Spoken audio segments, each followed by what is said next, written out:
Senta que lá vem a história. Senta.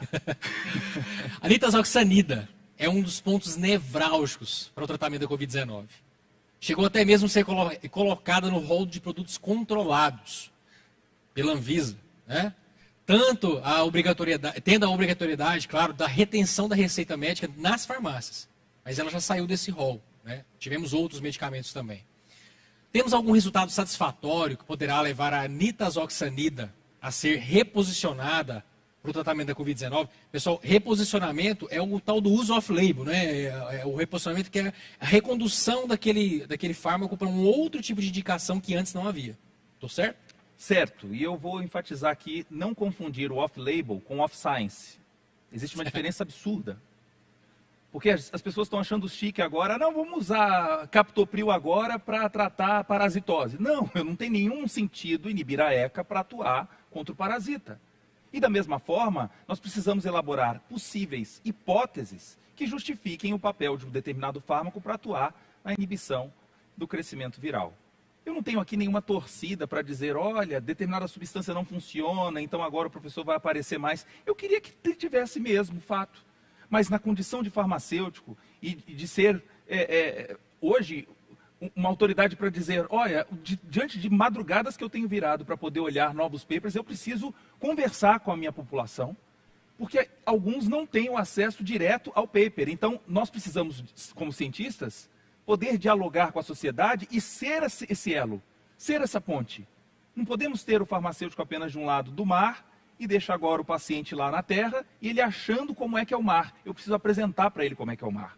Então, em relação à nitazoxanida, senta que lá vem a história rapidinho. Quer dizer, não tem tanta coisa, eu preciso ser sincero. A gente vai apresentar aqui um trabalho publicado recentemente no European Respiratory Journal, que é um trabalho realizado por brasileiros, isso parece ser interessante. Um estudo também multicêntrico, também interessante, né? E nós vemos... alguma coisa aconteceu? Tá tudo bem? Tudo bem? Tudo ok? Ok. Então, nesse contexto de ser um resultado brasileiro, eu fico muito orgulhoso disso. Mas a gente precisa dissecar os trabalhos que são apresentados. Porque nem sempre a mídia coloca as informações de uma forma clara e deixa, às vezes, ideias um pouco distorcidas para a população. Então, o que esse trabalho diz para nós, né? Vamos lá. Primeiramente, foi feito o chamado teste in vitro. Como o SARS-CoV-2 tem afinidade por alguns tipos de células, foi muito interessante o laboratório buscar fontes de células que fossem alvos do SARS-CoV-2. Então, a gente sabe que células pulmonares e células renais expressam muito ECA2, que é a grande fechadura do vírus.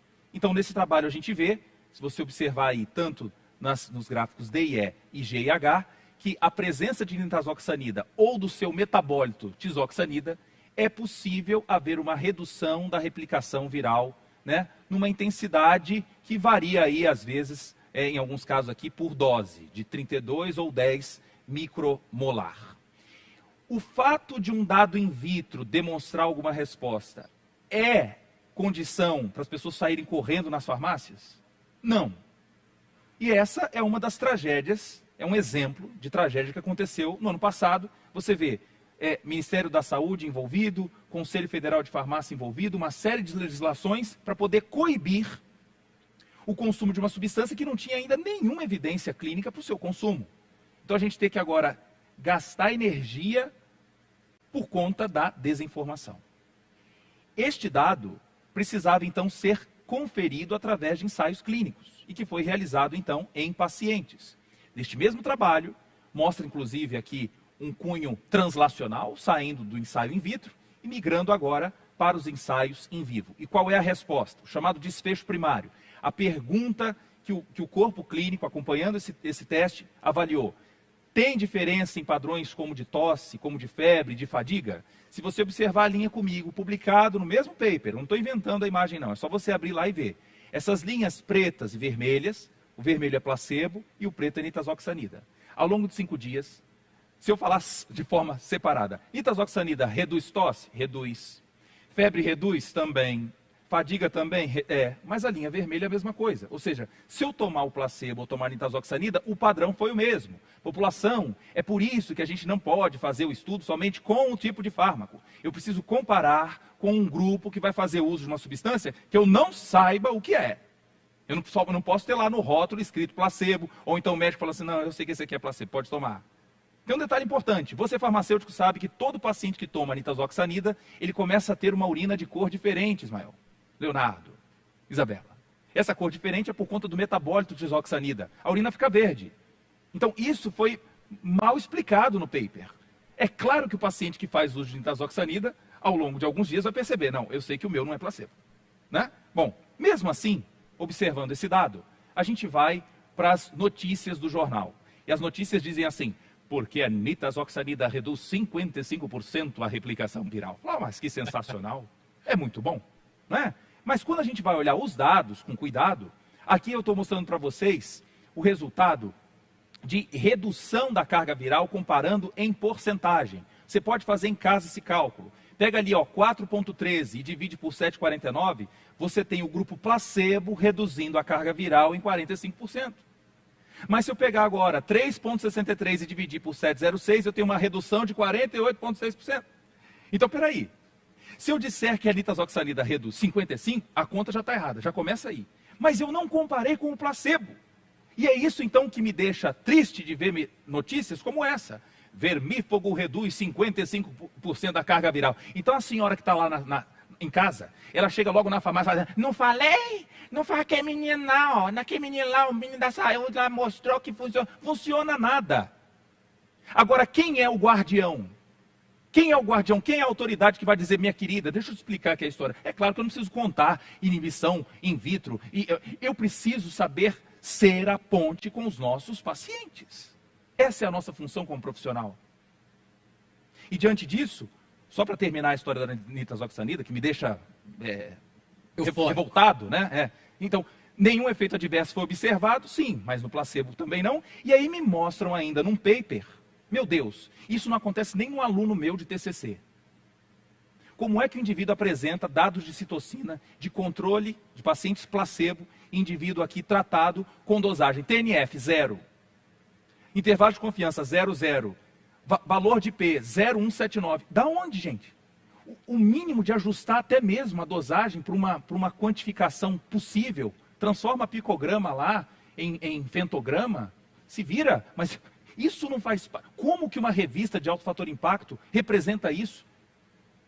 Não é possível, na vida de pesquisador eu nunca vi uma publicação com tamanha fragilidade numa revista de alto fator impacto. E isso acabou passando, né?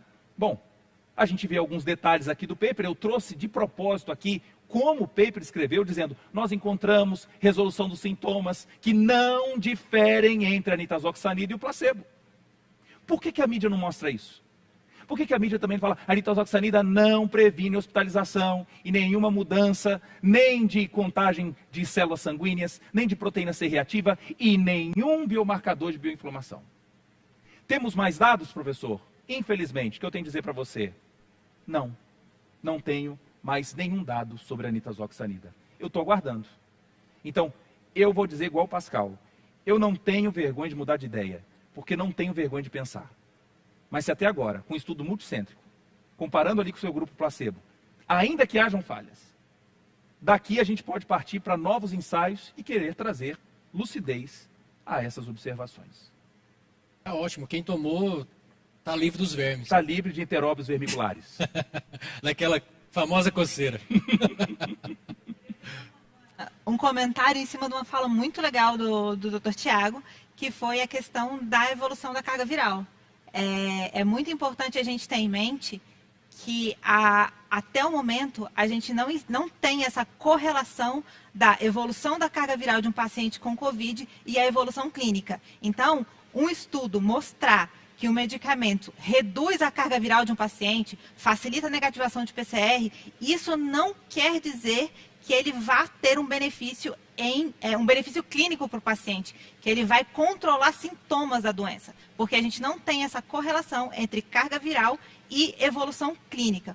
Por isso, para a gente ter um registro, para a gente ter uma concessão de uso emergencial, é necessário que a terapia que está sendo proposta demonstre um benefício clínico para o paciente. Eu vou melhorar o tempo de evolução dos sintomas, como o Redesivir mostrou. Eu reduzi o tempo do paciente se recuperar, eu vou melhorar a prevenção de mortalidade, eu vou diminuir o tempo de internação, eu vou diminuir a necessidade de oxigênio. Então, a gente precisa de um desfecho clínico, uma avaliação de benefício clínico, e não só a demonstração da evolução da carga viral. Perfeito. Perfeito. Muito bom. Muito pertinente a sua colocação. Fora Bom, do script, mas estamos aí. Tá ótimo. Então, pessoal, hoje, no epicentro do furacão, agora vem o furacão mesmo. Vamos lá. Não, fica quietinho aí. Das discussões científicas e políticas, né, alvo de muita crítica para uns e alento para outros, né, estou falando da hidroxicloroquina, a famosa, somada à azitromicina no Brasil. E aí? Então, os estudos clínicos estão sendo conduzidos em vários hospitais, tá, pessoal? Existem, sim, estudos clínicos sendo conduzidos, autorizados pela Anvisa. Então, em vários hospitais, né, o que chamamos de estudos multicêntricos, isso é muito importante. E, neste caso, foi denominado como coalizão. Existem várias coalizões, né? 1, 2, 3, enfim. Mas, em geral, o nome se dá como coalizão, o nome do estudo. E aí, doutor? O que dizer dessas moléculas e a ciência? O kit Covid realmente faz sentido? Eu vou ser sincero para você, enquanto você estava fazendo a pergunta, me veio aqui um vídeo na minha cabeça, rápido, de 3 segundos. Em que momento que eu estou aqui agora? Aluno de uma universidade federal, com mestrado e doutorado na área federal, fazendo meu pós-doutorado com incentivo também federal, é obrigação minha retribuir tanto investimento seu, da sua casa, para que eu pudesse estar aqui agora dando a resposta para você. Para você, farmacêutico, talvez muitos familiares também assistindo, eu quero mostrar só esse cenário, para a gente ver como é importante uma série de conhecimentos para chegar a uma conclusão, se funciona ou não. Da mesma forma, se nós voltássemos em março de 2020, que foi logo ali, essa hipótese de fato precisava ser testada. E naquela época eu batia palma. No meu estado, eu participei de uma comissão, juntamente com infectologistas, que decidimos, eu estava abrindo recentemente a carta, uma das orientações era hidroxicloroquina. Falei, Tiago, mas você naquela época? Sim, mas é porque já acompanha o quê? A ciência. Vamos primeiro na proposta. Qual era a ideia de inibir a replicação viral? Então vamos para a tela agora para a gente ver uma imagem publicada recentemente na Frontiers in Pharmacology. Ela parece um pouco complexa, mas eu quero só apontar para você aquela chegada lá do vírus, batendo na porta da membrana, falando, oi, ECA2, deixa eu entrar aqui. E quando o vírus entra na célula, existe um ambiente de recepção. Essa recepção é mediada por lisossomos. E olha como é importante o encadeamento de ideias farmacêutico. Você sabe química, farmacêutico sabe biologia, e agora a gente vai integrar uma série dessas informações só para te responder. Aqueles que estão defendendo hidroxicloroquina, fique esperto. Então, quando eu tenho o lisossomo, o ambiente intracelular, ele tem um pH em torno de 6,8, 7. Mas o meio intralisossomal, ele pode chegar até 2,5. É um pH mais ácido do que o próprio meio intracelular. Existe um comportamento da hidroxicloroquina e também da azitromicina de conseguir entrar no lisossomo. Só que tem um detalhe. Quando ela entra no lisossomo, como você está vendo ali na figura, olha lá a linha rosa representando cloroquina, hidroxicloroquina e azitromicina. Por que eles não estão em nenhuma outra etapa das hipóteses levantadas pelos farmacologistas? Simplesmente pela sua estrutura molecular. Se você observar a cloroquina, hidroxicloroquina e azitromicina, todas as três se comportam como chamadas bases fracas. As bases fracas, lá da química orgânica, chamadas de Bronsted e Lowry. Meu Deus! Ah não, professor, à noite, que negócio, quinta-feira, véspera de feriado, você vai falar disso? Só um lembrete aqui para você. Quando eu tenho essa base fraca, ela tem facilidade para ser carreada dentro do lisossomo. Só que quando eu encontro um meio extremamente ácido, ela fica protonada, ela fica presa. E aí qual é a ideia? A proposta inicial era, vamos alterar o pH do lisosomo através de hidroxicloroquina e azitromicina. A proposta qual é? É mudar o ambiente do pH lisossomal para quê? Para que quando o vírus entrar ali, ele não vai ter chance de ser desnudo. Não sendo desnudo, o RNA então não migra para o citosol, não havendo a chance de replicação. Então, do ponto de vista de raciocínio, tá legal. O ponto é testar. Essa proposta foi muito defendida quando os ensaios in vitro apareceram e quando o famoso estudo de Didier Raoult foi revelado para nós no mês de março do ano passado. Um gráfico que dá até medo, que também não mostra para a gente nem desvio padrão, nem intervalo de confiança, nada disso, mas mostra para nós uma curva que foi sapecada nos WhatsApps de todo mundo no mês de abril do ano passado. Foi finalzinho, né, de março, então alguns tiveram acesso um pouquinho depois, e aí aparece ali uma curva com uma queda também de replicação viral, como a doutora Isabela aqui informou. A carga viral é apenas um parâmetro, não é o desfecho principal. Bom, mas aí caindo a carga viral, o que a gente vê é, poxa, quantos pacientes participaram disso? 6.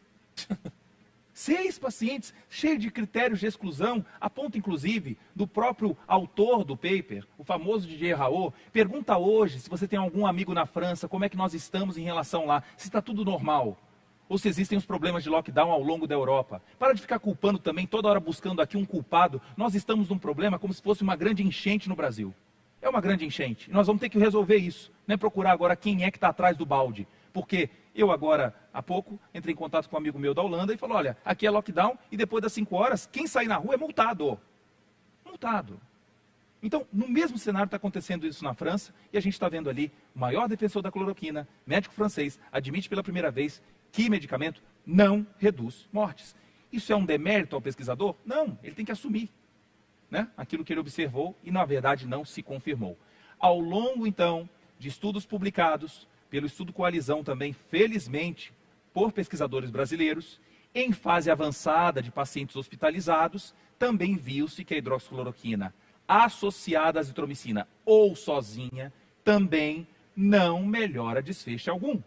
Estudos, por exemplo, como o de Coalizão, você vê aí a curva apresentando uma incidência de morte entre a linha azul e a linha vermelha, a gente não vê alteração nenhuma, então percebe que o papel da azitromicina também sozinha não protege contra a Covid-19. Ah, Tiago, mas o médico meu deu e falou que foi fundamental. Talvez tenhamos também algumas exceções. Um paciente que pode apresentar uma co-infecção, uma infecção bacteriana e precisa ser debelada. Eu não estou aqui sendo radical a ponto de dizer que a azitromicina não deve ser usada em qualquer situação. O problema é o indivíduo sair com um resultado de PCR positivo, correr na farmácia, receber o kit Covid e achar que está protegido. Fique esperto. A hidroxicloroquina é altamente hepatotóxica também. Não é um problema só de arritmia, não. E aí eu venho com a associação à azitromicina. E vou te dar agora o terceiro item. Existe uma interação chamada drug disease, que é interação droga-doença. O SARS-CoV-2 também gosta do fígado, porque o fígado expressa ECA2. Então eu posso ter agora uma interação que é mediada pelo vírus, pela possível toxicidade só da hidroxicloroquina e da azitromicina, e as três juntas muda qualquer cenário daquele médico que fala que nada, trata meu paciente com artrite reumatoide há um tempão, nunca teve nada. Querido, ele não tem SARS-CoV-2. Então, isso é que falta. Claro, o paciente ele não é culpado por tomada dessas decisões. O ruim é ouvir farmacêutico que estuda pouco, que gosta de ficar todo dia nas coisas repetidas e ficar agora atuando como um papagaio. A função da ciência é a gente caminhar todo dia para ela e saber que ela é a nossa norteadora. Você, farmacêutico, deve amar e prezar pela ciência. Terminando aqui, um outro estudo, o chamado Recovery, que foi também financiado. Diversos países participaram aqui desse estudo. O Recovery também mostra que não há diferença nenhuma com a azitromicina. E para terminar, porque alguns podem falar, mas foi testado em paciente hospitalizado.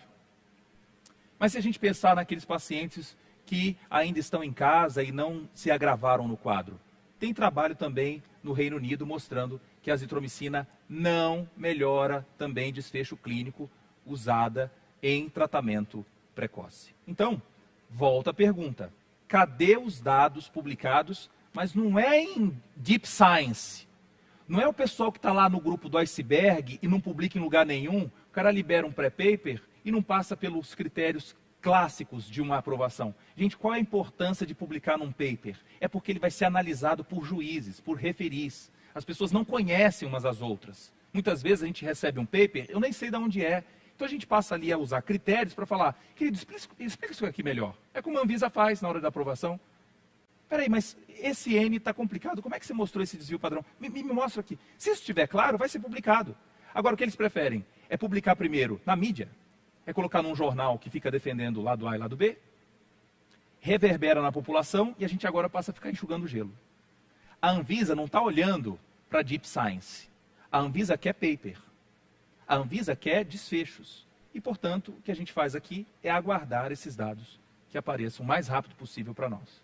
Mas até agora, o que eu tenho para te dizer, até 1º de abril, não é mentira. É isso. Muito Ok? bom. Posso sair do script só mais uma vez? Fique à vontade. Prometo que eu não vou interromper de novo. Fique à vontade. Eu queria fazer mais uma vez um comentário em cima da fala do Thiago. E usando uma coisa que a gente falou lá no início, a importância do Clinical Trials. Que você falou que não é a única base de dados, mas a RDC 9 de 2015, que regulamenta a condução de um estudo clínico no Brasil, ela exige que o protocolo do estudo, o que é o protocolo do estudo? São as regras com que aquele estudo vai ser conduzido. Ela exige que o protocolo do estudo seja registrado em uma base de dados pública. Pode ser o Clinical Trials, pode ser o EUDRA-CT, que é uma base de dados que é da Europa, pode ser a REBEC, que por incrível que pareça a gente tem uma base de dados de registro de estudos clínicos no Brasil, então pode ser a REBEC. Então a resolução, ela exige que o estudo clínico seja, que o protocolo do estudo seja registrado numa base pública. Qual a importância disso? É exatamente saber, lá quando o resultado do estudo for publicado, a gente saber se o estudo foi conduzido conforme ele foi planejado, ou se ao longo do andamento do estudo eu fui mudando as análises para atingir o objetivo que eu queria, para atingir a resposta que eu queria. Então, a importância da gente ter o registro do protocolo e comparar com como o estudo foi conduzido ao final, é saber se o estudo foi conduzido da forma que foi planejado, seguindo o plano estatístico que foi planejado, para a gente atingir um resultado com o menor viés e a maior idoneidade possível. Qual que é o papel da Anvisa nesse cenário?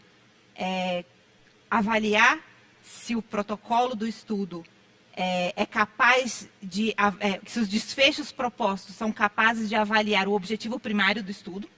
Então, eu tenho o objetivo primário do estudo é provar que a hidroxicloroquina trata a COVID. Então, qual desfecho? O que eu vou mensurar? Qual a medida que eu vou utilizar para chegar nesse objetivo?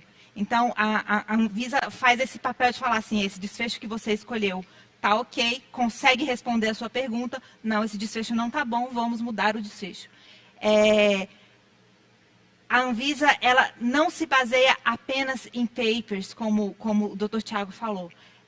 A nossa análise, ela é baseada no relatório final do estudo. O paper, um relatório de um estudo, ele tem, em média, ali, em torno de 300 a 350 páginas. É uma riqueza. Isso, o relatório principal.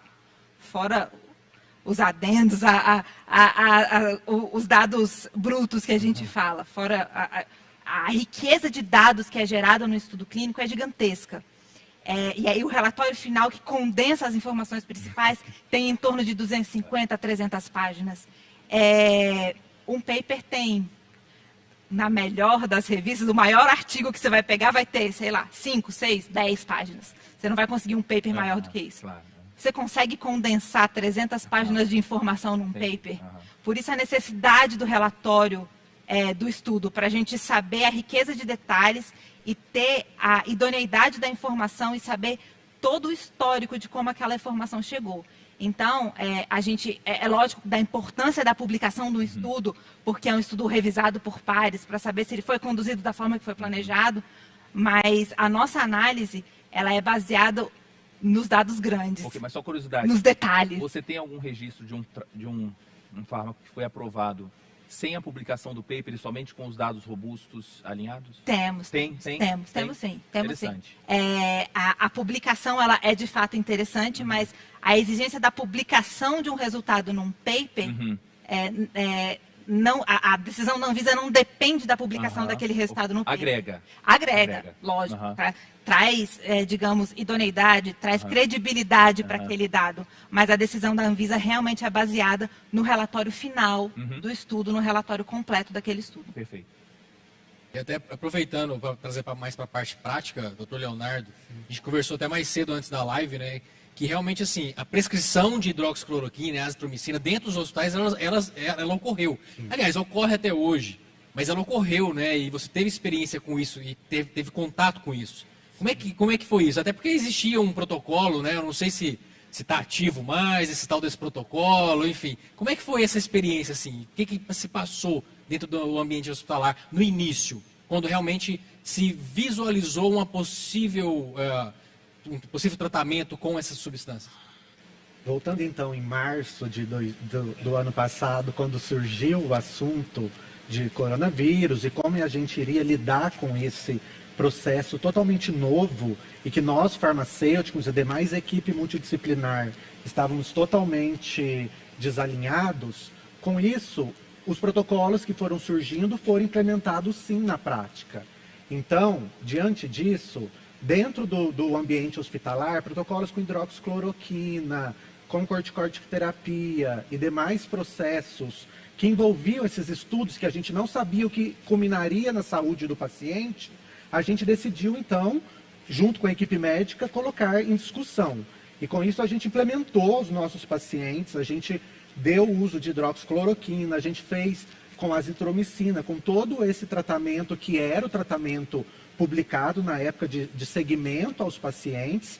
E o que a gente percebeu? Que quando tratava os pacientes com esses medicamentos, com hidroxicloroquina, com azitromicina, e os pacientes que não recebiam esse tratamento, o placebo, como foi comentado, não havia um ganho significativo. E contradizendo ainda isso, quando os pacientes faziam uso desses tratamentos, a gente começou a ver reações adversas muito mais presentes do que os tratamentos placebo.